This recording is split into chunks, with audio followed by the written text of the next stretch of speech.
ఇవాల్టి వార్తలు వాస్తవాల్లో మనతోన్నారు BRS party senior నాయకులు గోసుల శ్రీనివాస్ యాదవ్ గారు, రాజకీయ విశ్లేషకులు పాపారావు గారు మనకు లైవ్లో జాయిన్ అవుతున్నారు. గుడ్ మార్నింగ్ అండి, వెల్కమ్ టు వార్తలు వాస్తవాలు.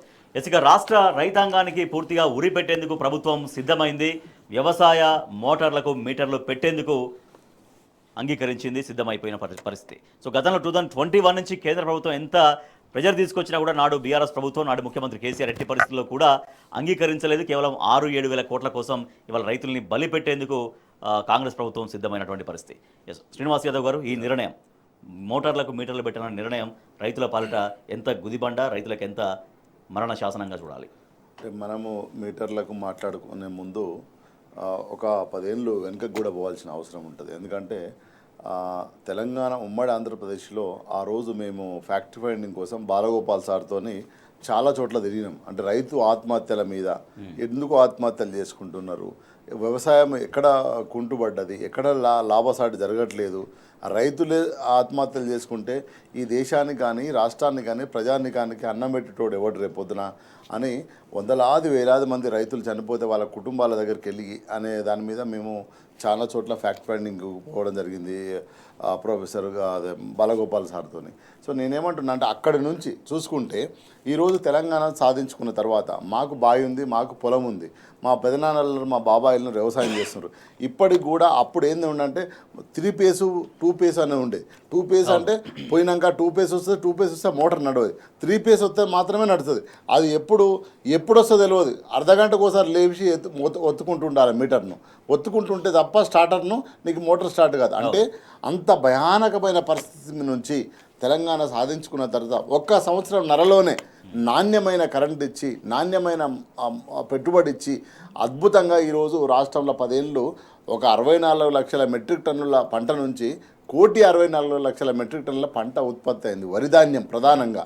నేనేమంటున్నా, అంతకుముందు కడుపు పట్టుకొని మహబూబ్నగర్ నుంచి కావచ్చు, పాలమూరు నుంచి కావచ్చు, నల్గొండ నుంచి కావచ్చు, నిజామాబాద్ నుంచి కావచ్చు, భీమండికి దుబాయ్కి పోయిన మన ప్రజలు వ్యవసాయాన్ని సుస్థిరీకరణ చేసిన తర్వాత నిలబడడం జరిగింది. నేను ఎందుకు ఇదంతా చెప్తున్నా అంటే గతం, వర్తమానం, భవిష్యత్తు మీద మన జీవితాలు ఆధారపడి ఉంటాయి.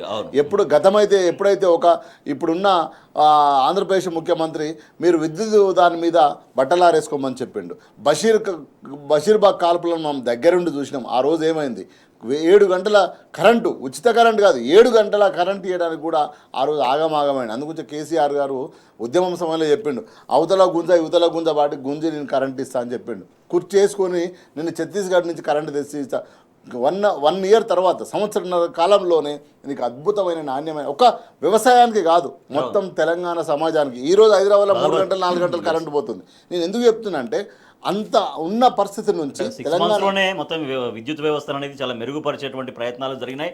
ఫలితాలు కూడా 6 మంత్స్ నుంచి స్టార్ట్ అయినాయి. యాక్చువల్లీ తెలంగాణ ఎగ్జాక్ట్లీ అందుకని సారే చెప్పింది, 1 సంవత్సరం లోపే మొత్తం కరెంటును, నాణ్యమైన కరెంటు, ఏదో 2 ఫేసు 1 ఫేసు సింగిల్ ఫేస్ వచ్చి మోటార్లు లేచిపోవడం, స్టార్టర్లు ఎగిరిపోవడం, కాలిపోవడం లేదు. సార్ చాలాసార్లు చెప్పిండు, నా మనిషికో 200 రూపాయలు వేసుకొని 300 రూపాయలు వేసుకొని హెల్పర్కి ఇవ్వాలి, హెల్పర్ స్టార్టర్ను పట్టుకపోవాలి. ఇదంతా జరిగింది. 10 ఏళ్ళ తర్వాత నీకు కరెంటు, నాణ్యమైన కరెంటు ఇస్తేనే కదా నీకు ప్రొడక్షన్ వచ్చింది. సో 1,64 లక్షల మెట్రిక్ టన్నుల వరిధాన్యాన్ని ఎట్లా పండించిండు అంటే, అత్యధికమైన వాటర్ను ఉపయోగించే పంట ఏది అంటే వరిధాన్యం. వరికే ఎప్పుడు నీళ్లు ఉండాలి. మిగతా పంటలకు అన్నిటికీ 3 రోజులకు ఒకసారి 4 రోజులకు ఒకసారి తడి మారుస్తే సరిపోతుంది. కానీ పొలానికి మాత్రం 24 గంటలు నీళ్ళే ఉండాలి. నీళ్ళు లేకపోతే ఎండిపోతుంది అది. సో అంత నీళ్లు, కరెంటు అంత ఇచ్చి పంటను పండించింది. ఈరోజు ఏంది, నువ్వు కేంద్రం బీఆర్ఎస్ ప్రభుత్వం పరిపాలిస్తున్నప్పుడు కూడా మెడ మీద కత్తి పెట్టినా, నీకు రూపాయి ఇయ్యనన్నా, నా ప్రాణం పోయినా పర్వాలేదు కానీ మీటర్లు పెట్టనని చెప్పిండు. నీకు ఆంధ్రలో మీటర్లు పెట్టిండ్రు, శ్రీకాకుళం ప్రాంతంలో వాళ్ళకి అంత పైసలు ఇచ్చారు. కానీ ఇక్కడికి వచ్చిన తర్వాత కేసీఆర్ గీసి కూతకు పోయిండు. నువ్వు చచ్చినా పెట్టను, నన్ను చంపినా పెట్టను, రైతుల కోసమే తెలంగాణ తెచ్చుకున్నాం, రైతు ఆత్మహత్యలు ఆపడానికి తెలంగాణ తెచ్చుకున్నాం, రైతును షార్టడు వస్తే పెట్టడానికి తెలంగాణ తెచ్చుకున్నాం తప్పి ఇంకొక దగ్గర అడుక్కొని పోయే పరిస్థితి. అందుగురించే మిత్రం 1 నిమిషం ఆగాలి.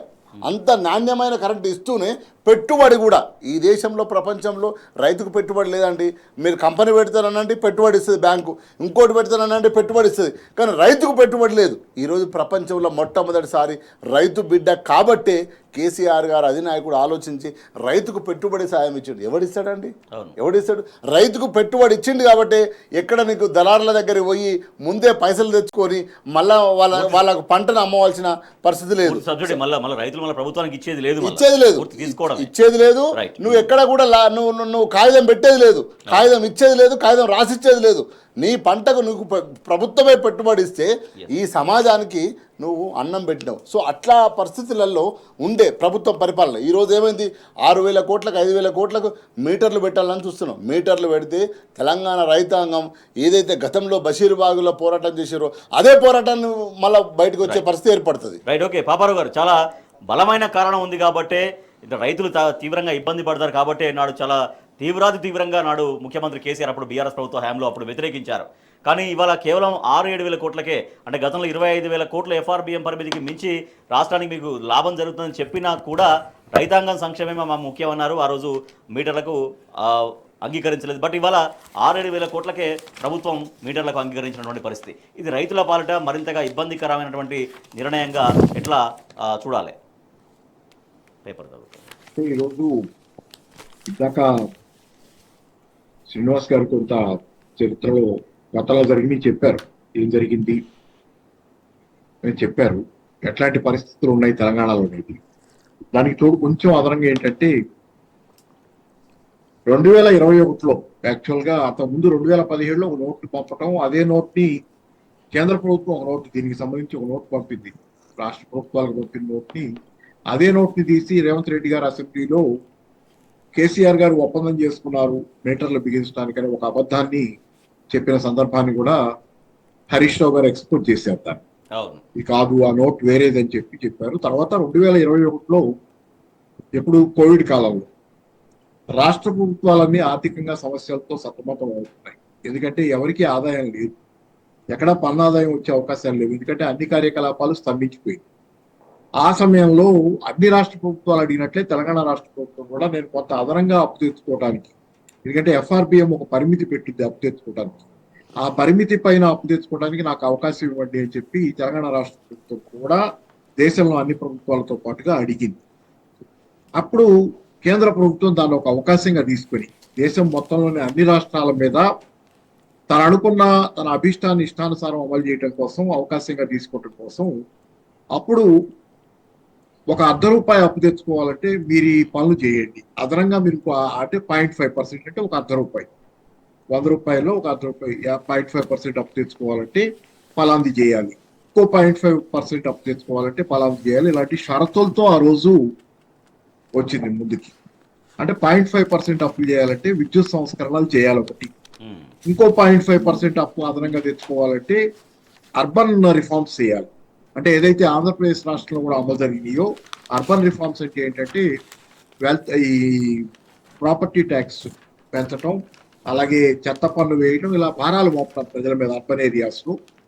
ఇది ఒక రిఫార్మ్ అని చెప్పి వాళ్ళు ఆ రోజు అతి తెలివితో ఒక అవసరాన్ని రాష్ట్ర ప్రభుత్వం తాలూకు ఒక అవసరాన్ని ఆసరాగా తీసుకొని అప్పులు తెచ్చుకోవడం కోసం మాకు ఈ షరతులు అమలు జరపాలని చెప్పి నడ్జింగ్ అంటారు దాన్ని. నడ్జింగ్ అంటే ఒక పక్కగా నెట్టడం అక్కడ ఉన్న వాస్తవ స్థితిలో ఏంటంటే ఎదుటి వాళ్ళు మన మాట విని మనకు కావాల్సిన విధంగా ఎట్లా ప్రవర్తించాలో చేసుకునే పద్ధతిని నడ్జింగ్ అంటారు. ఈ నడ్జింగ్ అనే దానికి నోబెల్ ప్రైజులు కూడా వచ్చినాయి. నడ్జింగ్ అనే దాన్ని ఆయన పేరు గుర్తులేదు, ఒక సిద్ధాంతాన్ని ప్రతిపాదించాడు, ఈ నడ్జింగ్ సిద్ధాంతాన్ని. దానికి నోబెల్ ప్రైజులు వచ్చినాయి. ప్రపంచంలో చాలా దేశాల ప్రభుత్వాలు, ముఖ్యంగా భారతదేశంలో ప్రభుత్వం కూడా ఈ నడ్జింగ్ అనే పద్ధతి ద్వారా ప్రజా వ్యతిరేక విధానాలని రాష్ట్ర ప్రభుత్వాల మీద కానీ ప్రజల మీద కానీ నెడతలై నెమ్మదిగా నడ్జింగ్ ద్వారా. దానిలో భాగంగానే అలా చేశారు. అప్పులు తెచ్చుకోవాలంటే షరతులు అన్నారు. అప్పుడు కేసీఆర్ గారు ససేమిరా కుదరదు, నేను ఇది వీటికి ఒప్పుకోను, అప్పు లేకపోయినా నాకు పర్వాలేదు అన్నారు. కానీ ఆ రోజు కేసీఆర్ గారు కనుక ఒప్పుకుని ఉంటే షరతులకి 5 సంవత్సరాల కాల వ్యవధిన, అంటే ఈ 2020-21 అంటే అప్పుడు వచ్చింది కదా ప్రపోజల్, 21లో వచ్చింది, 2025-26 అంటే ఈ సంవత్సరం దాకా సుమారుగా సంవత్సరానికి 5,000 కోట్ల రూపాయల చొప్పున 25,000 కోట్ల రూపాయలు అప్పు తెచ్చుకోవడానికి తెలంగాణకి అవకాశం దొరికేది. కానీ రైతుల్ని బలిపెట్టి నాకు అప్పులు అవసరం లేదని చెప్పి కేసీఆర్ గారు ఈ 25,000 కోట్లు వదులుకొని ఊరుకున్నారు. కానీ ఈ రోజు చివరి సంవత్సరం, ఈ రోజు ఆ పథకం పేరే ఏంటంటే ఆ రోజు కేంద్ర ప్రభుత్వం తెచ్చిన దాని పేరు the revamped distribution sector scheme, RDSS scheme అనేది తెచ్చారు దీనికి ఈ విద్యుత్ సంస్కరణల కోసం. అది 2020 నుంచి 2021 నుంచి 2025, 26 దాకా 5 సంవత్సరాల కాలం పాటు అమలయ్యే పథకం. ఇది లాస్ట్ ఇయర్. అవును, ఈ 5 సంవత్సరాలకి 5,000 కోట్ల చొప్పున రావాల్సిన దాన్ని మన కేసీఆర్ గారు వదులుకున్నారు. ఎందుకంటే దానికి మీటర్లకి మోటార్లు బిగించడం కూడా ఒక మేజర్ షరతు కాబట్టి నాకు వద్దు, రైతులకు నేను అన్యాయం చేయలేను, చివరి ఇయర్ కాబట్టి 5-6 వేల కోట్లైనా ఎందుకు పోగొట్టాలనుకుని రాష్ట్ర ప్రభుత్వం రైతాంగాన్ని ఇది లాస్ట్ ఇయర్. ఇక్కడ ఇంకా వీళ్ళకి వచ్చేది ఇంకొక 5,000-6,000 కోట్ల రూపాయలే. ఇది లాస్ట్ ఇయర్, ఆ పథకం తాలూకు లాస్ట్ ఇయర్ చివరి సంవత్సరం, RDSS పథకం తాలూకు చివరి సంవత్సరం. అంటే ఇంకా కొత్తగా నెక్స్ట్ ఇయర్ మళ్ళీ వేరే చూసుకోవాల్సింది. గతంలో కేసీఆర్ గారు 5 సంవత్సరాల పాటు సుమారుగా 25,000 కోట్లకు అవకాశం ఉన్నా వదులుకుంటే చివరి సంవత్సరం ఆ పథకంలో చేరి రైతుల గొంతు కోసి కేంద్ర ప్రభుత్వం ముందు రైతాంగాన్ని బలిపెట్టి విద్యుత్ సంస్కరణలు అమలు చేసే ప్రయత్నం, దీనికి 5,000 కోట్ల రూపాయల 6,000 కోట్ల రూపాయల అప్పు కోసం ఈ రోజు రేవంత్ రెడ్డి ప్రభుత్వం తెగబడింది. ఒక రాష్ట్ర ప్రభుత్వం రాష్ట్ర రైతాంగాన్ని, రాష్ట్ర రైతుల గొంతు కోసే విధంగా విద్యుత్ మోటార్లకు మీటర్లు పెట్టాలని నిర్ణయం తీసుకుంది. సో దీని పట్ల రైతులు తీవ్రంగా ఆగ్రహం వ్యక్తం చేస్తున్నారు. గతంలో బీఆర్ఎస్ ప్రభుత్వ హయాంలో 25,000 కోట్లు ఇస్తామన్నా కూడా నాకు రైతాంగం సంక్షేమమే ముఖ్యమంటూ నాడు ముఖ్యమంత్రి కేసీఆర్ స్పష్టం చేశారు. అనేక వేదికల్లో ఆ నిండు అసెంబ్లీలో కూడా ప్రకటించారు. కానీ ఇవాళ 5-6 వేల కోట్ల కోసం ఇవాళ రాష్ట్ర ప్రభుత్వం రైతాంగాన్ని పూర్తిగా బలిపెట్టినటువంటి విషయం పట్ల అందరూ తీవ్రంగా ఆగ్రహం వ్యక్తం చేస్తున్నారు. రైతాంగం గొంతు కోసే విధంగా రాష్ట్ర ప్రభుత్వం నిర్ణయం తీసుకుంది విద్యుత్ మోటార్లకు మీటర్లు పెట్టాలని. సో మరి దేనికి ఎందుకు పెట్టాలనుకుంది, కారణం ఏంటి? అంత నిర్ద్వందంగా గత బీఆర్ఎస్ ప్రభుత్వంలో అప్పుడు ముఖ్యమంత్రి కేసీఆర్ వ్యతిరేకించిన నిర్ణయాన్ని ఇప్పుడు అమలు చేయాల్సినటువంటి పరిస్థితి ప్రభుత్వానికి ఎందుకు వచ్చింది? శ్రీనివాస్ యాదవ్ గారు, ఈరోజు అంటే స్పష్టంగా ఏంటంటే రేవంత్ రెడ్డికి ప్రజలపైన కన్సర్న్ లేదు. ప్రజలలో నుంచి వచ్చిన నాయకుడు కాదు, రియల్ ఎస్టేట్ నుంచి వచ్చిన నాయకుడు. ఎందుకు అంటున్న ఈ మాట అంటే ఈరోజు రాష్ట్రానికి మీకు మంచి అవకాశం ఇచ్చిన తర్వాత అప్పులు అని చెప్పి ఈరోజు మొత్తుకొని ప్రపంచం అంతా, దేశం అంతా, రాష్ట్రం అంతా మొత్తుకొని మీకు అప్పు పుట్టకుండా చేసుకున్నారు. ఇప్పుడు ఈరోజు ఏమైంది, మీకు అప్పు పుట్టకుంటే భూములు అమ్ముతాను మొదలుపెట్టినారు. భూములు అత్తా అంటే ఆడ విద్యార్థులు కర్రు కాల్చి వాత పెట్టారు.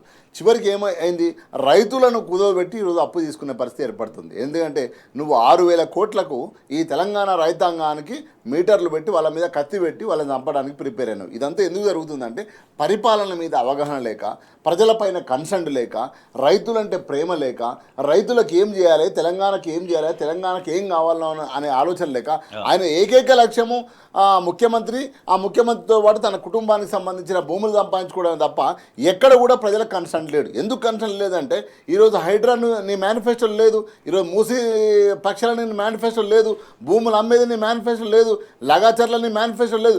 లేని అని పట్టుకొచ్చి ఈరోజు తెలంగాణ ప్రజలపైన రుద్దుతున్నావు. ఈరోజు లాస్ట్కి ఏడుకు వచ్చింది, ఆ రైతు ఇప్పుడిప్పుడే నల్లగైన ముఖం తెల్లగా అవుతుంటే, ఇంతంత పైసలు సంపాదించుకొని ఇంత ఇల్లు కట్టుకుంటుంటే, బిడ్డ పెళ్లి చేసుకుంటుంటే, ఒక గుంటెడు అమ్మితే నాకు ఇల్లు కట్టుకుంటా, నా బిడ్డ పెళ్లి చేసుకుంటా అంటే ఈరోజు ఏమైంది పరిస్థితి? ఎవడు అమ్మేటోడు లేడా, ఎవడు కొనేటోడు లేడా? మొన్న సార్ కూడా అదే చెప్పింది కదా, కేసీఆర్ గారు ఏం చెప్పారు, 5 ఎకరాలు ఉంటే 5 కోట్ల కోటీశ్వరుని అనుకున్న రైతు ఈరోజు కోటీశ్వరుడు కాదు, కూటికి లేని పరిస్థితి తీసుకొస్తున్నాడు. ఇదంతా ఎందుకు జరుగుతుందంటే ఒక పరిపాలన స్పష్టమైన అవగాహన లేక, ప్రజలపైన కన్సర్న్ లేక.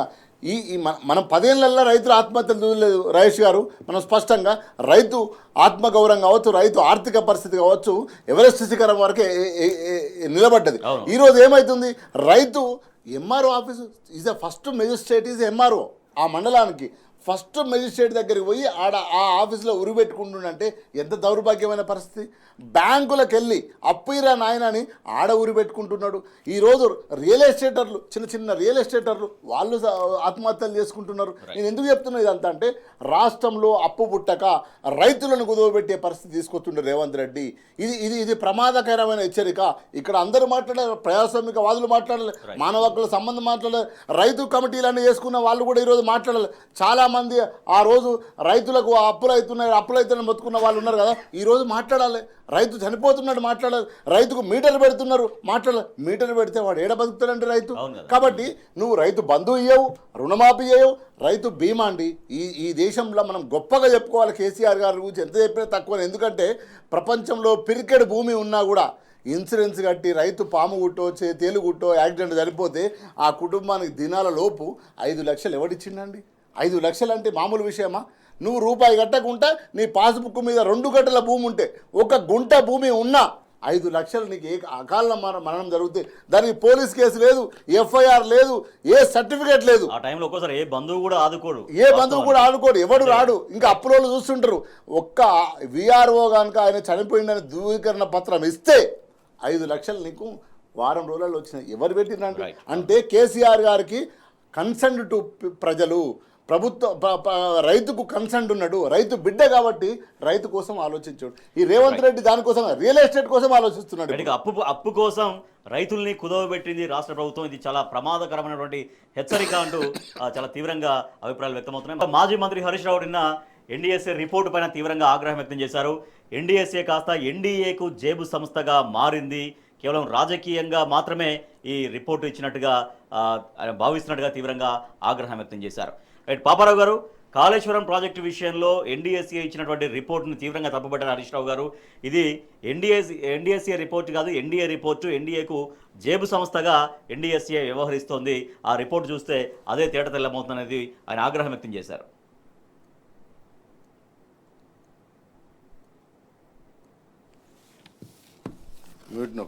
మ్యూట్లో ఉన్నాడు సార్. మ్యూట్లో ఉందండి, అన్మ్యూట్ చేయండి. అంటే మనకు రావట్లేదు ఏమనుకుంటున్నాను నేను. ఎస్, ఇప్పుడు మాట్లాడండి. రాజకీయ ఎక్స్టెన్షన్గా ఎన్డీఏకి రాజకీయ ఎక్స్టెన్షన్గా పనిచేయడం అనేది ఎన్డీఎస్ఏ చేస్తుంది అన్నది ఒకటి. ఎందుకంటే ఎన్నికల సమయంలో యాక్టివ్ అయిపోయి మళ్ళీ ఇప్పుడు కేసీఆర్ గారి బహిరంగ సభ పెద్ద ఎత్తున జరగబోతుందనగానే యాక్టివ్ అయినటువంటి తీరు చూస్తుంటే స్పష్టం ఉంది. రెండోది ఏంటంటే ఇక్కడ మీకు ఎన్డీఎస్ఏ తీరు అలా ఉంటే రెండో పక్కన ఉత్తమ్ కుమార్ రెడ్డి గారు కాంగ్రెస్ ప్రభుత్వంలోని పెద్ద ఆయన దానిలో రిపోర్ట్లో తనకు అనుకూలంగా ఉన్నటువంటి తనకు అనుకూలంగా చెప్పుకోవడానికి వీలున్నటువంటి అంశాలను కొన్నింటి తీసుకొని వాటి అటు కాస్త చేసి చెప్పుకోవడానికి ప్రయత్నం, తనకి అనుకూలంగా లేని అంశాలన్నింటి విస్మరించి సెలెక్టివ్ గా మాట్లాడుతూ పోయి మొత్తం డిస్టార్షన్ అంటే వక్రీకరణ చేసినటువంటి ఇది రిపోర్ట్ గురించి ఉత్తమ్ కుమార్ రెడ్డి గారి ప్రెస్ మీట్ లో వీళ్ళకి హోంవర్క్ చేయడానికి కూడా టైం ఉంటల్లా, అంత పథకంగా ఉన్నారు వీళ్ళు. హోంవర్క్ చేసుకుని వచ్చి దాని గురించి పక్కగా మాట్లాడే ఇది కూడా లేనటువంటి పరిస్థితి. ఒక పక్క కేసీఆర్ గారి సభ జరుగుతుందంటే మళ్ళీ ఒకసారి కేసీఆర్ గారి మీద బురదలటమో ఇంకెవరి మీద బురదలటం చేస్తే తప్పితే పేపర్లో మళ్ళీ హెడ్లైన్లు వచ్చి కేసీఆర్ గారి సభ మరుగున పడుద్దని వాళ్ళు ఆశించారు. అయితే ఏంటంటే ఈ లిల్లీపుట్ల వ్యవహారాలకి మొన్న జరిగినటువంటి బ్రహ్మాండమైనటువంటి అద్భుతమైనటువంటి బహుశా ప్రపంచంలోనే అది రికార్డు స్థాయిలో జన సమీకరణ జరిగినటువంటి మహాసభ దాగదు. దాని ప్రకంపనలు ఇప్పటికీ ఉన్నాయి, ఇంకా చాలా కాలం పాటు ఉంటాయి. ఆ మహాసభ తాలూకు ప్రకంపనలు ఆగేవి కాదు. తెలంగాణలో పెద్ద చర్చనీయాంశం ఈరోజు. సో కాబట్టి ఏంటంటే ఎన్డీఎస్ఏ రిపోర్ట్ అనే దాన్ని తెచ్చి ఇక్కడ ఏదో చేయాలనే ప్రయత్నం చేస్తున్నారు. దానికి ఇప్పుడు ఆ ప్రయత్నంలో భాగంగా కేవలం రాజకీయాల వరకే ఇది ఉంటే, పురజలుడు వరకు రాజకీయ నాయకుల వరకే ఉంటే కనుక అది ఒక రకంగా ఉండేది. కానీ దీనిలో నష్టపోతుంది ఎవరు? రైతాంగం. ఈ బురదలుడు కార్యక్రమంలో ఆ ప్రాజెక్టుల మీద బురదలుతా ప్రాజెక్టులో నీళ్లు వదలకుండా నీళ్లు నింపకుండా ఇది చేస్తున్న దానిలో రైతాంగం పొలాలు ఎండిపోతున్నాయి. ఈ రోజు రైతాంగం చాలా చాలా లక్షల మంది రైతాంగం ఈ రోజు ఇబ్బంది పడుతున్నారు తెలంగాణలో. అంటే ఈ రాజకీయ గేమ్లో రాజకీయ క్రీడలో నష్టపోతుంది కోట్ల మంది రైతాంగం. ఈ క్రమంలో జరుగుతున్న దానిలో ఇది ఒక నేరం, రాజకీయాల కోసం మనుషుల్ని బలిపెట్టే నేరం. కానీ ఏంటంటే ఇది ఒక రకమైనటువంటి హత్యాకాండ. ఒక రకంగా చెప్పాలంటే రక్తం లేకుండా కత్తులు లేకుండా జరుగుతున్నటువంటి హత్యాకాండ రైతుల మీద. ఎంతమంది రైతులు ఆత్మహత్య చేసుకుంటారు ఈ రోజు? పొలాలు ఎండిపోయి నష్టపోయి రైతాంగం ఆత్మహత్య చేసుకున్నటువంటి స్థితి. సో ఓవరాల్ ఏంటంటే అది. రెండోది ఏంటంటే ఇది ఒక పొలిటికల్ ఇది అంటానికి ఇంకోటి తార్కాణం ఏంటంటే పోలవరం ప్రాజెక్టులో ప్రమాదం జరిగి కూలిపోయి 5 ఏళ్ళు అయింది. పోలవరం వైపు తలదిప్పి కూడా చూడాలా ఎన్డీఎస్ఏ. అక్కడికి నివేదిక ఇవ్వాలా. పోలవరం వైపు తలదిప్పి చూడాలి 5 ఏళ్ల క్రితం జరిగితే ప్రమాదం. కానీ వచ్చింది కేసీఆర్ గారు తెలంగాణకు మాత్రం ఎందుకు వచ్చిందంటే కానీ పాపారావు రిపేర్లకు అవకాశాలు ఉన్నప్పటికీ కూడా అంటే బ్లాక్ నెంబర్ 7ని తిరిగి కట్టడం ద్వారా మేడిగడ్డను ఉపయోగంలోకి తీసుకురావచ్చు అనేది కూడా ఇప్పటికి కూడా హరీష్ రావు గారు సూచిస్తూ ఉన్నారు. కానీ రాష్ట్ర ప్రభుత్వం పూర్తిగా దాన్ని విస్మరించడం, మీరు చెప్పినట్టుగా పూర్తిగా రైతాంగాన్ని అంటే గత ప్రభుత్వం పైన కక్ష అనేది ఇవాళ రైతుల పట్ల తీర్చుకున్నటువంటి పరిస్థితి కనపడుతోంది. అంటే ఇప్పుడు రిపేర్ కనుక చేసేస్తే ఇంకా కథ అంతటితో అయిపోయింది. చెప్పుకోవడానికి 5 సంవత్సరాలు ఏముండదు కదా. 5 సంవత్సరాల పాటు తమ చేస్తున్న ప్రతి నిర్వాకానికి కవరప్ గా ఇది పనికి వస్తుందని దాన్ని అట్టి పెట్టుకున్నారు ఒక తురుపు ముక్కగా. దాన్ని చెప్పడానికి నిరంతరంగా దాన్ని రిపేర్ చేసి అది బాగా ఉపయోగంలోకి వస్తే ఇక చెప్పడానికి ఏమి ఉండదు కథ. అవును. కథ అంతటితో అయిపోద్ది కదా. అందుకని ఏంటంటే ఆ కథ నిలకడగా ఉన్న నిల ఉండాలి. రైట్. నిరంతరంగా జనానికి అది చెప్తా పోవాలని. ఇప్పటికే పలసపడిపోయింది, ఎవరు నమ్మటల్లా. అబద్ధాలు కూడా ఎన్నిసార్లు చెప్తారు, ఎంతమంది నమ్మిస్తారు. ఈ రోజు తెలంగాణలో జనం ఎలా ఉన్నారంటే, పొరపాటున ఎవరైనా వీళ్ళలో కాంగ్రెస్ నాయకుల్లో ముఖ్యంగా రేవంత్ రెడ్డి గారు ఎప్పుడైనా నిజం చెప్పినా జనం నమ్మే స్థితిలో లేరు.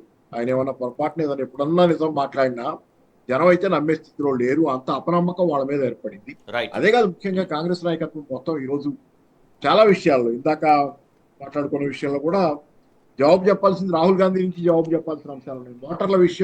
ఓటర్లకు మీటర్ల విషయంలో రాహుల్ గాంధీ కూడా జవాబు చెప్పాలి. ఎందుకంటే మరి ఇది బీజేపీ పాలసీ, కాంగ్రెస్ ప్రభుత్వం ఎలా అమలు చేస్తుంది, కాంగ్రెస్ ప్రభుత్వాలన్నీ ఇది అమలు చేసే కాడికి కాంగ్రెస్ ప్రభుత్వానికి బీజేపీ ప్రభుత్వానికి తేడా ఏముంది, ఆర్థిక విధానాల్లో మీరు వాళ్ళు ఒకటైతే జనం మిమ్మల్ని ఎందుకు కోరుకోవాలి, రైట్. ఎన్ని ప్రశ్నలు ఉన్నాయి దీనిలో. రైట్.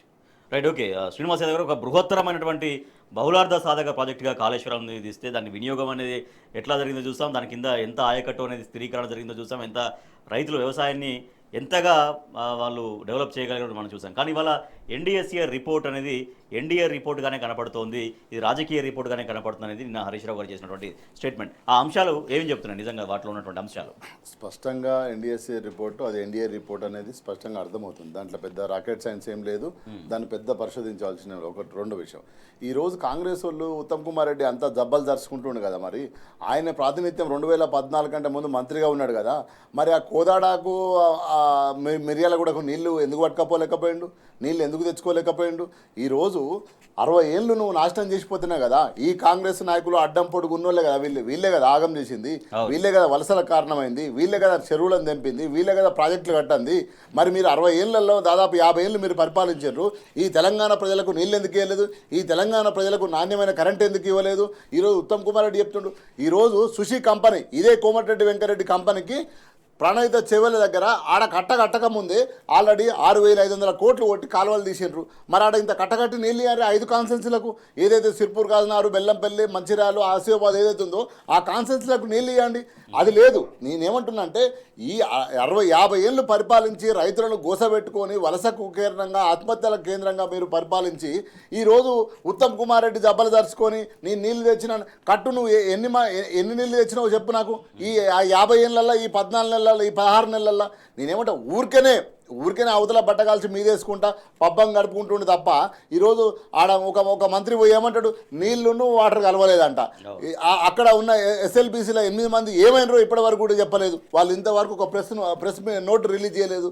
సో వీళ్ళు మాట్లాడుతున్నారు. ఈరోజు వాళ్ళు ఓన్లీ జలయజ్ఞం పేరును ధనయజ్ఞంగా మార్చుకున్నారు. ఒక్క మడికన్నా నీళ్ళు ఇచ్చిండ్రా, ఒక్క చెరువునన్నా నింపినరా, ఒక పుట్టెడు ఒడ్ల కన్నా వాళ్ళు నీళ్ళు ఇచ్చిండ్రా? జలయజ్ఞం అని ఒక రాష్ట్ర దేశం అంతా చెప్పుకున్నారు కదా. ఆ జలయజ్ఞంలో తెలంగాణలో ఎన్ని చెరువులు కట్టినరు, ఎన్ని ప్రాజెక్టులు కట్టినరు? కాళేశ్వరం కట్టినాక ఆ నీళ్లు ఈరోజు ఎక్కడ వంచనగిరి, ఎక్కడ కేసముద్రము, ఎక్కడ మైబాదు, ఎక్కడ తుంగతుర్తి, ఎక్కడ సూర్యాపేట ఎట్లా వస్తున్నాయి నీళ్లు? మరి 50 ఏళ్ళల్లో మీరు చేయలేదు. మీరు చేయకపోతే మిషన్ కాకతీయ ద్వారా ఈరోజు చెరువులను పూటిగా తీసి చెరువులలో ఎండాకాలంలో మత్తడి దునికింది. ఎట్లా దునికింది? మరి మీ ముఖాలు ఎడబోయినాయి. 50 ఏళ్ళు పరిపాలించారు కదా. నువ్వు మంత్రి ఉత్తమ్ కుమార్ రెడ్డి మంత్రిగా ఉన్నాడు కదా, ఏ చెరువు తీసినావు, ఏ చెరువులో పుట్టుగా తీసినావు? తీయలే. ఈరోజు మంచినీళ్ళు, మిషన్ భగీరథ, పంట నీళ్లు, చెరువులు నింపడం, మిషన్ కాకతీయ, కాళేశ్వరం ప్రాజెక్టు, ఈరోజు నీళ్లు చేస్తే ఎక్కడో గింతంత పర్రెబాతే ఆ పర్రెను పట్టుకొని ఈరోజు ఓట్లు దండుకున్నావు, అధికారంలోకి వచ్చినావు. చెప్పు, నువ్వు ఎన్ని ఎకరాలకు నీళ్ళు ఇచ్చినావు, ఎన్ని పుట్లు పండించినావు నీళ్ళు ఇచ్చి? నాణ్యమైన కరెంట్ ఇవ్వవు, మోటార్లకు మీటర్లు పెడతా అంటావు, రైతులకు ఇంతవరకు రైతు బంధు ఇవ్వలే, 15,000 ఇస్తా అని చెప్పినావు. ఏడ ఇచ్చినావు? ఏ ముఖానికి ఇచ్చినావు? ఈరోజు ఉత్తమ్ కుమార్ రెడ్డి మాట్లాడుతున్నావు. నేనేమంటున్నావు, ఉత్తమ్ కుమార్ రెడ్డిని నువ్వు గతంలో మంత్రిగా ఉన్నావు, ఇప్పుడు మంత్రిగా ఉన్నావు, ఏ ఒక్క చెరువునన్నా నువ్వు తవ్వినవా? ఏ ఒక్క 10 ఎకరాలకు నువ్వు నీళ్లు తెచ్చిన ముఖమైనా అనేది ఎక్కడన్నా నీ నియోజకవర్గంలో, ఈ రాష్ట్రంలో కానీ లేదా నీ కోదాడ నియోజకవర్గంలో ఒక్క 10 ఎకరాల కన్నా నీళ్ళు తెచ్చిన చరిత్ర నీకు ఉన్నదా? లేదు. మీరు ముఖ్యమంత్రులతో కుమ్ములాడుతా తప్ప అది అంతే తప్ప వేరేది ఏం లేదు. నేనేమంటున్నా, కాంగ్రెస్ పార్టీ మొసలి కన్నీరు. ఈరోజు అప్పుడు చేసిన దాన్ని కంటిన్యూ చేయలేక, ఆ చిన్న పర్యభాషణ దాన్ని 4 బస్తాల సిమెంట్ కలిపి వేయలేక ఈరోజు ఇవన్నీ మాట్లాడుతుంది. Report right. పాపారావు గారు, సో ఇక్కడ ఏదో అంటే నాసి రకం జరిగిందనో మరో రకంగా జరిగిందనో కాకుండా ఇవాళ కేవలం అది కుంగుబాటు విషయాన్ని కుంగుబాటు విషయం జరిగిందని మాత్రమే చెప్పినటువంటి పరిస్థితి. కానీ దాంట్లో క్వాలిటీ లేదని కానీ ఇంకోటి కానీ చెప్పిన పరిస్థితి లేదు. కానీ వాటిని కాపాడి ఆ పిల్లర్ని కుంగుబాటు గురైన పిల్లర్ని కాపాడి ఇవాళ లక్షలాది ఎకరాలకు నీళ్ళు అందించేటువంటి ప్రయత్నం చేయకపోగా దాన్ని ఆసరాగా చేసుకొని దాన్ని ఒక సాకుగా చూపి మొత్తం కాళేశ్వరం కుప్పకూలింది అని రకరకాలుగా మాట్లాడడం, ముఖ్యమంత్రి మాట్లాడడం కావచ్చు, కాంగ్రెస్లోని నాయకులందరూ మాట్లాడడం కావచ్చు. నిజంగా అది రైతులను ఇబ్బంది పెట్టేటువంటి ప్రయత్నం కాదా? నిజంగా మనకు ఒక ప్రాజెక్టు కడితే ఆ ప్రాజెక్టు ఎంతో కొంత ఎక్కడ చిన్న డ్యామేజ్ జరిగినా కూడా దాన్ని కాపాడుకోవాల్సిన అవసరం ఖచ్చితంగా ఎవరికైనా ఉంటుంది. ఈ ఇక్కడ పిల్లర్ కుంగటం సంబంధించి ఇక్కడ నివేదికలో చెప్పని విషయాలు కూడా నేను ప్రస్తావించాను. అంటే భూ పరీక్ష చేయకుండానే అక్కడ ల్యాండ్ ఎట్లాంటిది అనేది పరీక్ష చేయకుండానే ఉత్తమ్ కుమార్ రెడ్డి ఆరోపణల్లో పరీక్ష చేయకుండానే చేశారు, ఎక్కడ పడితే అక్కడ కట్టారనే ఆరోపణలు కూడా దానిలో అబద్ధం ఏంటో కనపడుతుంది. ఎట్లా అంటే ఆ 2 బ్యారేజీలు నిర్మించిన ప్రాంతాల్లో ఉదాహరణ మేడిగడ్డ దగ్గర జాదవ్పూర్ యూనివర్సిటీ ల్యాండ్ని ఎగ్జామిన్ చేసింది. దాన్ని ఐఐటి హైదరాబాద్ పర్యవేక్షించింది. అలాగే రెండోది ఏంటంటే మీకు తుందిళ్ల బ్యారేజ్ దగ్గర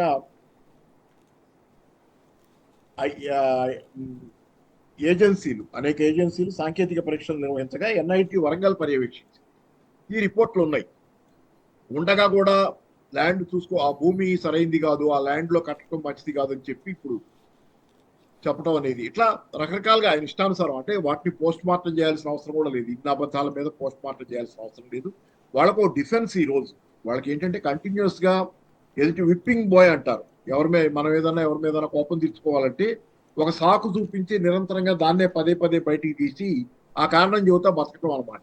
అంటే దానిలో భాగంగానే ఈ ప్రాజెక్ట్ కనుక రిపేర్ అయ్యి మేడిగడ్డ 7th పిల్లర్ రిపేర్ అయ్యి కనుక బాగుంటే ఇక అది 5 సంవత్సరాలు చెప్పుకోవడానికి ఏమి ఉండదు. కథ మామూలుగా నడిచిపోతుంటది.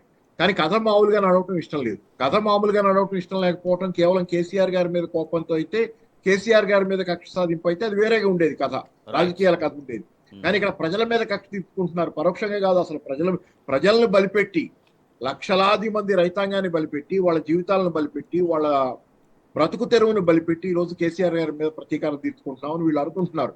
కానీ వాళ్ళు ఉవ్వెత్తున కెరటాల్లాగా లేచి ఈరోజు వచ్చింది వరంగల్ సభకు కూడా వాళ్ళు వచ్చారు. ప్రజలు లక్షలాది మంది రైతాంగం ఎందుకు వచ్చారంటే కేసీఆర్ ని బలిపశువుగా చేసి, కేసీఆర్ ని అడ్డం పెట్టుకుని, కేసీఆర్ మీద దాడి చేస్తా, కేసీఆర్ మీద బురదలుతా అంతిమంగా ప్రతీకారం తమ్మే తీర్చుకుంటున్నారు, తమల్ని బలిపెడుతున్నారు అనేది ప్రజలు గుర్తించారు. అంటే కేసీఆర్ తో ఉండటమే, కేసీఆర్ తో మమైకం కావటమే, కేసీఆర్ బాటను నడవటమే తెలంగాణ ప్రజలకు దారి అనేది ఈ రోజు అందరూ గుర్తిస్తున్నారు. ఎందుకంటే దారి తప్పాము, మోసపోయాం అనేది ప్రజలందరికీ అర్థమైంది. నిన్న కూడా ఎవరో చెబుతున్నారు ఏంటంటే కాంగ్రెస్ చేతిలో ఎక్కువ మోసపోయిన వాళ్ళే పెద్ద ఎత్తున తెలంగాణ మొన్న వరంగల్ మీటింగ్ కి ఎక్కువ వచ్చారని. వాళ్ళందరూ బాగా మోసపోయిన వాళ్ళ కోపంతో ఆగ్రహంతో ఉన్నారు. వాళ్ళలోనే ఎక్కువ మంది మొన్న వరంగల్ మీటింగ్ కి వచ్చారనేది బహుశా నిజమై ఉండొచ్చు. ఎందుకంటే ఇన్ని రకాల దగాలు, ఇన్ని రకాల మోసాలు కళ్ళ ముందు జీవితాలు కూలిపోతుంటే వాళ్ళు బాధ భరించలేని. ఎందుకు చూస్తున్నా మనకే చాలా బాధగా ఉంది. ఇదంతా చూస్తున్నా మనకే చాలా బాధగా ఉంది. నిన్నటి దాకా బ్రహ్మాండంగా నిర్మించుకుంటా వస్తున్న తెలంగాణలో ఈ రోజు జరుగుతున్నటువంటి విధ్వంసం చూస్తుంటే మళ్ళీ ఇది కోలుకుంటుందా, ఎట్లా దీన్ని ఏం చేయాలి? ఎందుకంటే ఎంత పెద్ద ఇదైనా కానీ వేలమట్టం చేస్తున్నారు. తెలంగాణలో జరిగిన ప్రగతిని అంతా 2014 ముందుకు తీసుకెళ్తున్నారు. ఆ స్థితిని ఎదుర్కోవాల్సిన అవసరం ఉందనేది ప్రజలు కూడా గుర్తిస్తున్నారు. అందుకే మాట్లాడుతున్నారు మీటింగ్ వచ్చిన వాళ్ళు కూడా, ఇంకా 3 ఏళ్లు భరించగలమా దీన్ని, వద్దు ఈ ప్రభుత్వం అని చెప్పి. రైట్. ఇసుక సాగునీళ్లు, తాగునీళ్లు, పారిశ్రామిక అవసరాల కోసం, నీళ్ల కోసం అంటే ఒక బహుళార్థక సాధక ప్రాజెక్టుగా కాళేశ్వరం అనేది ప్రజల అవసరాలు తీరుస్తుంది. సో అటువంటి ప్రాజెక్టు పైన ఇవాళ కాంగ్రెస్ ప్రభుత్వం ఒక ఊరికే ఒక రాజకీయ విమర్శలు చేస్తుంది. సో అదేవిధంగా ఎన్డీఏ జేబు సంస్థగా ఎన్డీఎస్ఏ వ్యవహరిస్తుందంటూ అన్నలను మెప్పించిన కేసీఆర్ సంక్షేమం, ఆదివాసీ గ్రామాలకు కూడా అభివృద్ధి ఫలాలు అందినాయి. పూర్తిగా అన్నల ఎజెండా, నక్సలైట్ల ఎజెండా ఏదైతే ఉంటుందో ఆ ఎజెండా 100% బీఆర్ఎస్ ప్రభుత్వంలో అమలు చేయబడింది అనేది ఇవాళ అక్కడి నుంచి అంటే జనజీవన స్రవంతిలో కలిసినటువంటి వాళ్ళు కూడా చెప్తున్నటువంటి మాట. సో ఆపరేషన్ కగార్ను నిలిపివేయాల్సిందే అంటూ మొన్న అశేషంగా తరలి వచ్చినటువంటి ఆ లక్షలాది మంది సభలో ఏవైతే డిమాండ్ చేశారో ఆ డిమాండ్కు మరింతగా రోజు రోజుకు బలం పెరుగుతోంది. ఆపరేషన్ కగార్ని నిలిపివేయాలి అనేది. ఎస్ శ్రీనివాస్ యాదవ్ గారు, సో అన్నల్ని మెప్పించిన కేసీఆర్ సంక్షేమం అనేది ఎట్లా చెప్పగలగవచ్చు? 100కు 100%. ఎందుకంటే తెలంగాణ ఉద్యమం సమయంలో అన్నలను మెప్పించిన కేసీఆర్ సంక్షేమంతో పాటు ఒక తరాన్ని బతికించిన నాయకుడు అని కూడా చెప్పాలి. ఎందుకు అంటే తెలంగాణ టీఆర్ఎస్ పార్టీ ఆ రోజు పుట్టకపోతే వందలాది బిడ్డలు ఆ రోజు నక్సలైట్ ఉద్యమాల వైపు ఆకర్షితులై ముందు పోతున్న సమయం ఆ టైము. అప్పుడు తెలంగాణ అంటే నక్సలైట్ ఈ రాష్ట్రంలో. ఇప్పుడున్న చంద్రబాబు నాయుడు ఎక్కడ జై తెలంగాణ అన్న ఆయన తీసుకుపోయి తెల్లారి వరకు ఎన్కౌంటర్ చేసిన చరిత్ర. అప్పుడు పార్టీ పెట్టడం వల్ల ఏదైతే తెలంగాణ యువత మా నినాదాన్ని సారు బయటికి తీసుకొచ్చింది కాబట్టి సార్తో ప్రయాణం చేయడం జరిగింది, ఒక తరాన్ని కాపాడడం జరిగింది. అదొక విషయం. రెండోది, స్పష్టంగా ఆ రోజు డే 1 సారు స్పష్టంగా ఏం చెప్పిండు, నక్సలైట్ ఏజెండానే మా ఏజెండా అన్నాడు. నక్సలైట్ ఏజెండా అంటే ఏంది? ప్రజల ఏజెండా. ప్రజల కోసం ప్రాణాలు త్యాగాలు చేస్తూ ప్రజల కోసం పనిచేస్తున్న ఏ నక్సలైట్లు అయితే ఉన్నారో వాళ్ళ ఎజెండానే మా బీఆర్ఎస్ పార్టీ ఎజెండా, నా ఎజెండాను స్పష్టంగా చెప్పిండు. అందులో భాగంగానే గ్రామాలను ఆర్థికంగా పరిపుష్టం చేసిండు. ఎందుకు నక్సలిజం వైపు పోయినరు? ఉపాధి లేక, ఉద్యోగాలు లేక, ఆర్థిక పరిస్థితి క్షీణించి, బతుకుదెరువు లేక, అన్యాయాలు జరుగుతుంటే, న్యాయం కాకుండా నా భూమిని ఇంకొకటి గుంజుకుంటుంటే ఆ అన్యాయాన్ని తిరుగుబాటులుగా, అదేవిధంగా అక్కజెల్లెల పంచాయతీలు, ఇవన్నీ విషయంలో నక్సలైట్ల వైపు యువత ఆకర్షించిపోవడం జరిగింది. ఈరోజు వచ్చిన తర్వాత ఏ గ్రామంలో అసంతృప్తి ఉందో, ఏ గ్రామం అస్తవ్యవస్థ గురైందో అక్కడ మిషన్ కాకతీయ ద్వారా నీళ్ళు ఇచ్చిండు, అక్కడ పంట పండింది, అక్కడ గొర్రె పిల్లలు ఇచ్చిండు, అక్కడ చేపలు పోసిండు, అక్కడ ఆర్థిక వ్యవస్థను, గ్రామీణ ఆర్థిక వ్యవస్థను పరిపుష్టి చేస్తే ఈరోజు స్పష్టంగా ఏ యువత అయితే ఉందో 5 ఎకరాలు 2 ఎకరాలు ఉన్న తమ్ముడు కూడా వ్యవసాయం చేసుకొని బ్రహ్మాండంగా బతికిండు. అదేవిధంగా ఎట్ ద సేమ్ టైము ఏదైతే అర్బన్ ఉందో అర్బన్లో కూడా ఆర్థిక వ్యవస్థ బలపడ్డది. ఎవడైతే బయట రాష్ట్రాలకు పొట్టబట్టుకొని పోయేటోడు ఉన్నాడు, భూమి లేనోడు, హైదరాబాద్కు వచ్చి ఓ దుకాణం పెట్టుకొని ఒక ఎంటర్ప్రినర్ లాగా మారిన చరిత్ర మనం హైదరాబాద్లో చూసినాం. మనం చూసినాం రాజేష్ అన్న. ఒకప్పుడు 10 ఏళ్ళు తెలంగాణ రాకముందుకు కడుపు పట్టుకొని పోయిన ఇతర రాష్ట్రాలకు పోయిన తెలంగాణ ప్రజలు తెలంగాణకు వలస వచ్చే పరిస్థితి ఎట్లొచ్చింది? ఈరోజు ఛత్తీస్గఢ్ నుంచి, జార్ఖండ్ నుంచి, ఉత్తరప్రదేశ్ నుంచి, బీహార్ నుంచి, బంగ్లాదేశ్ నుంచి ఎట్లా వస్తున్నారు జనాలు, బెంగాల్ నుంచి ఎట్లా వస్తున్నారు? వాళ్ళు ఈరోజు పని చేసుకొని బతుకుతున్నారు. ఈరోజు లక్షల మంది, కోట్ల మంది ఈరోజు హైదరాబాద్ చుట్టుపక్కల ఎందుకు పనిచేస్తున్నారు? మన వాళ్ళు ఎక్కడున్నారు? మన వాళ్ళు ఎంటర్ప్రెనర్లు ఉన్నారు. ఇదంతా జరిగింది అంటే అర్థమైంది స్పష్టంగా. నక్సలైట్ ఎజెండాను, నక్సలైట్లు ఏదైతే కోరుకున్నారో ఆ కోరుకున్న సమసమాజం దళితులను ఎంటర్ప్రెనర్ చేయడం ఒక నూతన నోబుల్ ఐడియా కదా అది. సో నేనేమంటున్నా, ఊరికేనే మాటలు చెప్పడం కాదు, మేము పేపర్లలో రాయడం కాదు, పేపర్లలో పాలసీలు చేయడం కాదు, పాలసీలు చేసి ఆ పాలసీలను పక్కాగా ఇంప్లిమెంట్ చేసింది కాబట్టి ఈరోజు ఇక్కడ నక్సలైట్ వ్యవస్థ లేదు, నక్సలిజం లేదు, దళాలు లేవు. ఇక్కడ ఉన్న గతంలో పోయిన వాళ్ళు అక్కడ చనిపోయికి వస్తున్నారు తప్ప. అందుగురించే మొన్న అంత బహిరంగ సభలో లక్షలాది మంది చూస్తున్న బహిరంగ సభలో టీవీలలో తెలంగాణ ప్రపంచం మొత్తం తెలుగు వాళ్ళు ఎక్కడ చూస్తున్న ప్రజలు కూడా మిమ్మల్ని ఒప్పించి నేను ఒక నిర్ణయం తీసుకొని పోతున్నా, మీరు సమ్మతిస్తే ఏదైతే కంగారు ఉందో దాన్ని ఆపివేయాలన్నాడు. నీ దగ్గర మిలిటరీ ఉంది, మన బిడ్డలే నక్సలైట్లు ఎవరు? ఈ దేశ పౌరులు, ఈ రాష్ట్ర పౌరులు, ఈ దేశ పౌరులు కదా. చర్చాలి, మాట్లాడాలి, వాళ్ళ సమస్య ఏందో వినాలి అంతేగాని వాడిని నువ్వు బుల్డోజ్ చేసి చంపితే ఎవరిని చంపుతున్నావు? దీన్ని ఆపాలి, చర్చలకు పిలవాలని లక్షలాది మంది చూస్తుండగా లక్షలాది మంది ముందు కేసీఆర్ గారు అది ఆపండి అని కేంద్ర ప్రభుత్వానికి చెప్పిండు, లెటర్ కూడా రాసిండు. ఇది concern to people, concern to people అంటే కేసీఆర్ గారే అనే స్పష్టంగా మనకు అర్థమవుతుంది.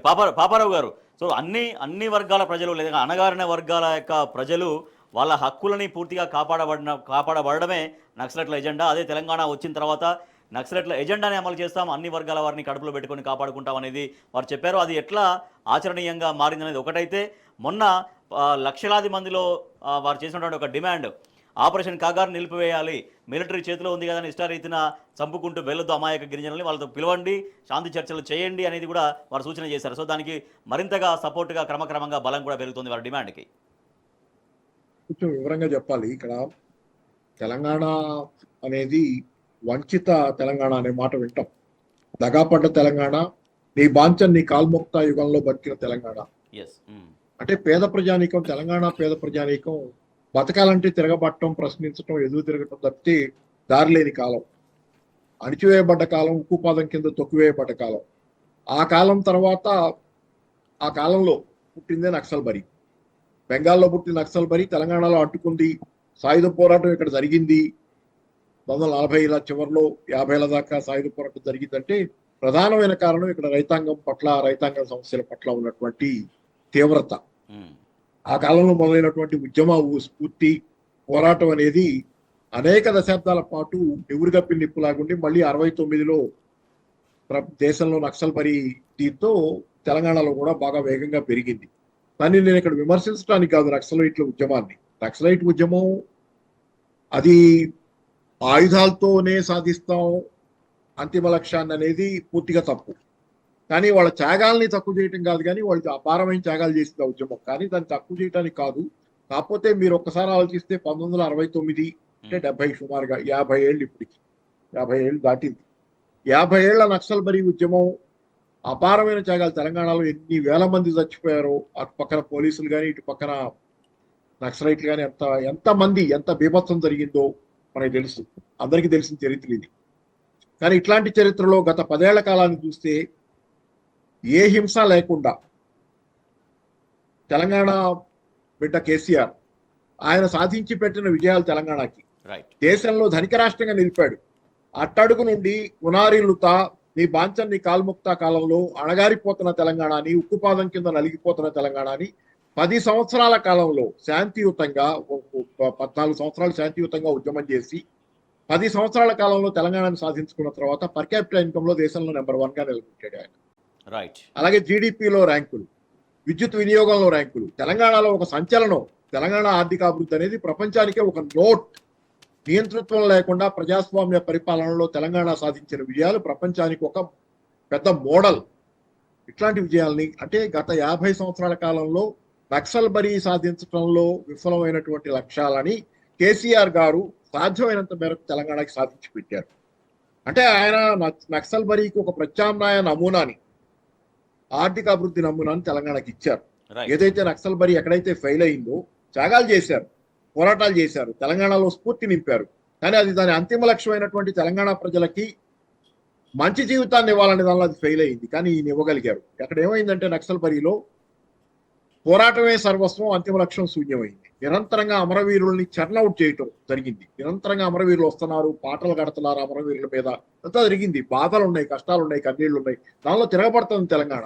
కానీ తిరగబడుతున్న తెలంగాణకి ఇది కాదు దారి, దారి వేరే ఉందనేది గుడ్డిగా వెళ్తా అమరవీరుల, ఒక రకంగా చెప్పాలంటే అమరవీరుల ఫ్యాక్టరీగా మారింది తెలంగాణ. నిరంతరంగా అమరవీరులు సృష్టించబడుతున్నటువంటి కాలంగా మారింది అది. దారి జన్ను లేకుండా మృత్యువుని కౌగలించుకుంటున్నటువంటి అసహాయ పోరాట యోధులు, అమాయకులైన జనం తాలూకు విధిగా మారిన తెలంగాణలో తెలంగాణ జనాలకి తెలివితేటలు దారి చూపించి ఇది మన దారి, ఇది కాదు ఆ దారి అని చెప్పి చేసిన వాడు కేసీఆర్. కేసీఆర్ పార్లమెంటరీ పంథాని, ఉద్యమ పంథాని కలిపి నడిపించి ఆయన చూపించిన కొత్త దారి తెలంగాణకు అసలైన దారి. ఇది భారతదేశానికి కూడా దారి. ఇంకో మాట చెప్పాలంటే రేపు పొద్దున భారతదేశానికి కూడా పార్లమెంటరీ పంథా ప్లస్ ప్రజల ఉద్యమం, శాంతియుతంగా చేసే ఉద్యమాలు, ఈ దారిని ప్రత్యామ్నాయాన్ని, హింసకి ప్రత్యామ్నాయాన్ని తెలంగాణకే కాదు దేశానికి చూపించిన వాడు కేసీఆర్. కాబట్టి ఈ నమూనా ఖచ్చితంగా అట్లాంటి కేసీఆర్ ఈ రోజు రైట్. కగారు అంటే నిజానికి కేసీఆర్ కి ఒక రకంగా చెప్పాలంటే నక్సలైట్ ఉద్యమకారులను అందరినీ నేను అన్నగాని చాలా మంది మొన్న ఎన్నికల సమయంలో గుడ్డిగా కేసీఆర్ గారి వాస్తవాలను చూడలేక, గుడ్డిగా కేసీఆర్ గారి పట్ల వ్యతిరేకంగా వ్యవహరించి ఇప్పుడున్న పరిస్థితికి, ఇప్పుడున్న తెలంగాణలో ఉన్నటువంటి అణచివేత దీని అంతటి కారణంగా వాళ్ళు కూడా అయ్యారు. చాలా దురదృష్టకరం. పౌర హక్కులని మాట్లాడే వాళ్ళు పౌర హక్కులు పోవటంలో, పౌర హక్కులు నాశనం కావటంలో తెలంగాణలో వాళ్ళకి తెలుసో తెలియకో పాత్ర పోషించారు. దురదృష్టకరం. దాన్ని ఇప్పటికైనా వాళ్ళు కూడా సరిదిద్దుకోవాలి.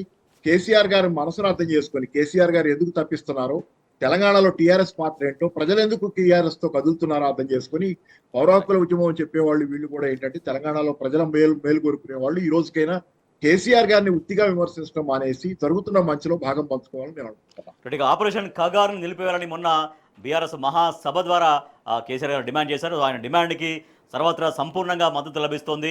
ఎస్, ఆపరేషన్ కగారు నిలిపివేయాలంటూ వాయిస్ మరింతగా పెరుగుతుంది. మరోపక్క నాడు బీఆర్ఎస్ ప్రభుత్వ హయాంలో అన్నలను మెప్పించింది బీఆర్ఎస్ ప్రభుత్వంలో కేసీఆర్ సంక్షేమం అంటూ. మా లక్ష్యం నెరవేరుతోంది, లక్ష్యం నెరవేరే దిశగా బీఆర్ఎస్ ప్రభుత్వంలో కార్యక్రమాలు అమలు జరిగాయంటూ జనజీవన స్రవంతిలో కలిసినటువంటి మావోయిస్టులు కూడా చెబుతున్నటువంటి పరిస్థితి. సైన్యానికి పూర్తి స్వేచ్ఛ ప్రధానమంత్రి మోడీ సంచలన నిర్ణయం తీసుకుని మొన్న పహల్గామ్కు త్వరలో ధీటైన జవాబు ఇస్తామంటూ ఈ మేరకే పూర్తిగా స్వేచ్ఛ, డేటు, టైము, లేదంటే ఎట్లా వ్యూహాన్ని కూడా పూర్తిగా త్రివిధ దళాలకే ప్రధానమంత్రి మోడీ కల్పించినటువంటి నిర్ణయం జరిగింది. శ్రీనివాస్ యాదవ్ గారు, అంటే బీజేపీ ప్రభుత్వం, మోడీ ప్రభుత్వం ఏదైతే ఉందో సైన్యానికి పూర్తి స్వేచ్ఛ అంటే మిలిటరీ రాజ్యాన్ని తీసుకురాబోతున్నారా? మిలిటరీ పరిపాలిస్తుందా? ప్రజలచే ఎన్నుకున్న పాలకులు ఎవరైతే ఉన్నారో వాళ్ళు పాలసీలు చేస్తే బ్యూరోక్రట్ కావచ్చు సైన్యాధి కావచ్చు వాళ్ళంతా అమలు చేయాలి, ఇంప్లిమెంట్ చేయాలి. అంతే తప్పించి సైన్యానికే నువ్వు పూర్తి అధికారం అంటే ఏంది? అంటే నువ్వు మిలిటరీ రాజ్యాంగం చేయబోతున్నావా? గతంలో ముషరాఫ్ చేసినట్టు నువ్వు చేయబోతున్నావా? ఇది కాదు ఒకటి. రెండో విషయం ఏంటంటే ఇప్పుడు బీజేపీ పార్టీ రెండు దేశాల మధ్యల యుద్ధాన్ని లేదా రెండు దేశాల మధ్యల ఘర్షణను ఈ దేశంలో మత ఘర్షణలాగా కన్వర్ట్ చేస్తుంది. అది ప్రమాదము. బీజేపీ ఎజెండా ఏంటంటే రెండు దేశాల మధ్యల పంచాయతీని నువ్వు ఈ దేశంలో ఉన్న మైనార్టీల పర్సెస్ హిందువులుగా నువ్వు చిత్రీకరించే ప్రయత్నం చేస్తున్నావు. ఆ చిత్రీకరించి నువ్వు ఓట్లు దండుకునే ప్రయత్నం చేస్తున్నావు. ఇది చాలా ప్రమాదకరమైన హెచ్చరిక ఈ దేశానికి. ఎందుకంటే ఈరోజు 10 ఏళ్ళల్లో నువ్వేం చెప్పినావు? నల్లధనం తీసుకొస్తా, గ్రోతింగ్ ఇండియా, వెలిగిపోతుంది దేశము, ఇవన్నీ చెప్పినావు కదా. మేక్ ఇన్ ఇండియా, 15 లక్షల ధనాధన్ అకౌంట్లో పడేస్తా. ఏం చేసినావు? ఏం చేయాలి? ఎక్కడ గ్రోతింగ్ ఉంది? కరోనా టైంలో చూసినాం, ఈరోజు రోడ్లు చూస్తున్నాం, రైల్వేలు చూస్తున్నాం, ఎక్కడ చూసినా 2 కోట్ల ఉద్యోగాలు అన్నావు. ఉద్యోగాలు ఇవ్వాలి కదా నువ్వు. కాబట్టి నేనేమంటున్నా, స్పష్టంగా ఈ కేంద్ర ప్రభుత్వానికి ఒక ఎజెండా లేదు. ఎవరైతే బీజేపీ ప్రభుత్వాలు ఎక్కడైతే ఉన్నాయో ఆ ప్రభుత్వాలకి కాస్త వాళ్ళకు పైసలు ఇస్తున్నారు. తర్వాత రెండో విషయం ఏంటంటే ఎక్కడ ప్రాంతీయ పార్టీలు ఉండొద్దు, వీళ్ళే ఉండాలి. అటు కాంగ్రెస్ ఉండాలి లేదా బీజేపీ ఉండాలి, వీళ్ళిద్దరే ఉండాలి తప్ప ఇంకో ఉండదు. కాబట్టి ఈరోజు మోడీ తీసుకున్న ఏ నిర్ణయం అవుతుందో మిలిటరీని రిక్రూట్మెంట్ కంటిన్యూ చేయాలి. దాదాపు 2-3 లక్షల మందిని చేసేది ఆగిపోయింది, ఆపినారు వాళ్ళు. అదేవిధంగా సైన్యానికి పూర్తి స్వేచ్ఛ కాదు, నువ్వు పాలసీలు చేసి మాట్లాడాలి. సో కాబట్టి ఇదంతా కాకుండా ఏదైతే చనిపోయినరో, ఏదైతే ఉగ్రవాదులు దాడి చేస్తున్నారో దాన్ని రాజకీయంగా వాడుకోవాలని ప్రయత్నం చేద్దు. దాన్ని రాజకీయం చేయొద్దు. అది ఒక ఎనిమిలాగా చూసి వాడిని ఆపవలసిన బాధ్యత మన పైన ఉంది. అటువైపు పోవాలి. కానీ ఇది ఓట్ల రాజకీయాల వైపు పోతే మాత్రం ప్రమాదం. ఎందుకంటే మిత్రమా, ఒక మాట చెప్తా. ఈరోజు అక్కడ దాదాపు ఈ దేశ పౌరులు 26 మంది చనిపోయి ఉంటే నువ్వు పోయి బీహార్లో మీటింగ్ పెడతావా? ఎందుకు పెట్టినావు నువ్వు మీటింగ్? బీహార్లో మీటింగ్ ఏం అవసరం అని పెట్టినావు అంటున్నా. అక్కడ చనిపోయిన మన పౌరులు ఆడ చనిపోతే నువ్వు పోయి బీహార్లో నితీష్ కుమార్తో మీటింగ్ పెట్టినావు అంటే ఎటువైపు నువ్వు ఆలోచిస్తున్నావు? ఈ దేశంలో చూస్తున్నారు నిన్ను.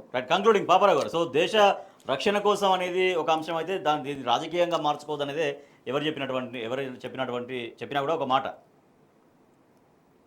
మొదటి నుంచి బీజేపీ ఇదే విధిలో ఇదే పద్ధతిలో ఉంది. ఇది నిప్పుతో చెలగాటం. ఎందుకంటే భారతదేశంలో సైన్యం చాలా రాజకీయాలకు లోబడి, ప్రభుత్వానికి లోబడి ఉండటం అనేది సహజంగా జరిగే పరిణామం. కానీ పాకిస్తాన్తో పోల్చుకొని చూస్తే పాకిస్తాన్లో జరిగేది ఏంటంటే సైన్యం పెత్తనం చేస్తుంటది. ఎన్నుకున్న ప్రభుత్వాల మీద కూడా సైన్యం పెత్తనం చేయడంతోనే పాకిస్తాన్ ఇప్పుడు ఉన్నటువంటి దుస్థితిలోకి, ఒక తీవ్రవాద రాజ్యంగా, ఫెయిల్డ్ స్టేట్ గా ఎందుకు మారిందంటే అక్కడ ఏం జరుగుతుందో తెలియని స్థితి ఎందుకు ఏర్పడిందంటే ఇదే సైన్యాన్ని పూర్తి పెత్తనం ఉండటం. సైన్యం ప్రభుత్వానికి రాజకీయాలకు లోబడి కాకుండా ఒక రకంగా ఆయనే మొన్న వాళ్ళ డిఫెన్స్ మినిస్టర్ అనుకుంటూ చెప్పాడు, అమెరికా బ్రిటన్ వాళ్ళు ఏం చెప్పారో మేము అదే చేసాం, అందుకే నాశనం అయ్యాం. ఇది సైన్యానికి పూర్తిగా రాజకీయ డైరెక్షన్ ఇవ్వకుండా పూర్తిగా స్వేచ్ఛ అనేది సరే ప్రస్తుత సందర్భానికి అది ఎంతవరకు అనేది కాసేపు పక్కన పెడితే, ఓవరాల్ గా పాకిస్తాన్ లో జరిగిన పరిణామాలు మనకి చాలా హెచ్చరిక. పాకిస్తాన్ ఎలా నాశనం అయిపోయింది అనేది ప్రపంచంలో ప్రతి దేశానికి ఒక హెచ్చరికే. ఇతర దేశాలు ఆ దేశంలో జోక్యం చేసుకుని ఆ దేశాన్ని సర్వనాశనం చేయడానికి, ఆ దేశంలోని ప్రభుత్వాలు ప్రేక్షక పాత్ర వహించే స్థితికి దిగజారిపోవటానికి ఈ రోజు కూడా పాకిస్తాన్ లో ప్రభుత్వాన్ని ప్రేక్షక పాత్రే, సైన్యాన్నే పూర్తి పాత్ర, సైన్యాధ్యక్షుడే పూర్తిగా నిర్ణయాలు తీసుకునే పరిస్థితి. అంటే తెర వెనక కనపడని డీప్ స్టేట్ అంటాం. డీప్ స్టేట్ అంటే ఇక్కడ పైకి ప్రభుత్వాలు పేరుకి ప్రజలు ఎన్నుకుంటారు, కానీ ఒక బ్యూరోక్రటిక్ రాజ్యాంగ యంత్రం అనేది మొత్తంగా అన్నింటినీ నిర్ణయిస్తుంటది. అట్లాంటిది జరగకూడదు ఎక్కడ అనేది కోరుకుందాం. కాబట్టి అది ఆ దిశగా ప్రమాదం రాకుండా మాత్రం చూసుకోవాలి. భారతదేశంలో ప్రజాస్వామ్యం దీని అసెట్, దీని హైలైట్. ఇన్ని సంవత్సరాల తర్వాత కూడా భారతదేశం చాలా విధాలుగా రిసీలియంట్ గా, అనేక రకాల ఆందోళనల నుంచి లేకపోతే సమస్యల నుంచి రిసీలియంట్ గా ఉండడానికి కారణం ఏంటంటే ఈ ప్రజాస్వామ్యం అనేది చూడాలి. Right. Thank you so much Paparao గారు. Thank you so much గోస్లా Srinivas Yadav గారు. సో ఇది వాళ్ళ వార్తలు వాస్తవాలు చూస్తూనే ఉండండి టీ న్యూస్.